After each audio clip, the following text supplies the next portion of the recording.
किसी गांव में एक महान साधु रहते थे। वे जब भी नाचते बारिश होने लगती। गांव के लोगों को जब भी बारिश की ज़रूरत होती तो लोग साधु के पास जाते और उनसे अनुरोध करते कि वो नाचे, और जैसे ही वो नाचने लगते बारिश ज़रूर होती। कुछ दिनों के बाद 4 लड़के शहर से गांव घूमने आए। जब उन्हें ये बात मालूम हुई साधु के नाचने से बारिश होती है तो उन्हें यकीन नहीं हुआ। शहरी पढ़ाई लिखाई के घमंड में उन्होंने गांव वालों को चुनौती दे दी कि हम भी नाचेंगे तो बारिश होगी, और अगर हमारे नाचने से बारिश नहीं हुई तो साधु के नाचने से भी बारिश नहीं होगी।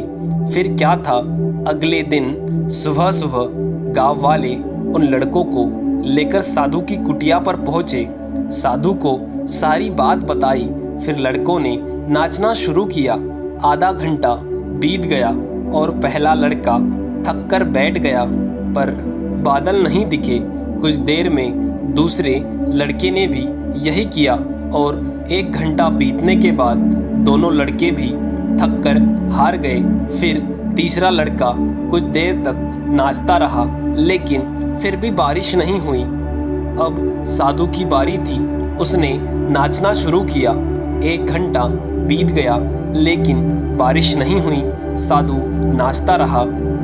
2 घंटे बीत गए लेकिन फिर भी बारिश नहीं हुई, पर साधु रुकने का नाम नहीं ले रहे थे। धीरे धीरे शाम ढलने लगी। तभी बादलों की गड़गड़ाहट सुनाई दी और जोरों से बारिश होने लगी। लड़के दंग रह गए और तुरंत साधु से क्षमा मांगी और पूछा, बाबा भला ऐसा क्यों? हमारे नाचने से बारिश नहीं हुई पर आपके नाचने से बारिश हो गई। साधु ने उत्तर दिया, जब मैं नाचता हूँ तो 2 बातों का ध्यान रखता हूँ।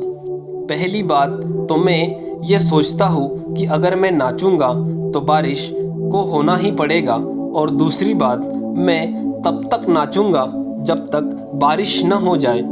इस कहानी से हमें ये सीख मिलती है, किसी चीज़ को यदि आप चाहते हो तो उस चीज़ के बारे में सभी तरफ से सकारात्मक सोचना होगा। उसके बाद ही ईश्वर और प्रकृति आपकी मदद करेगी।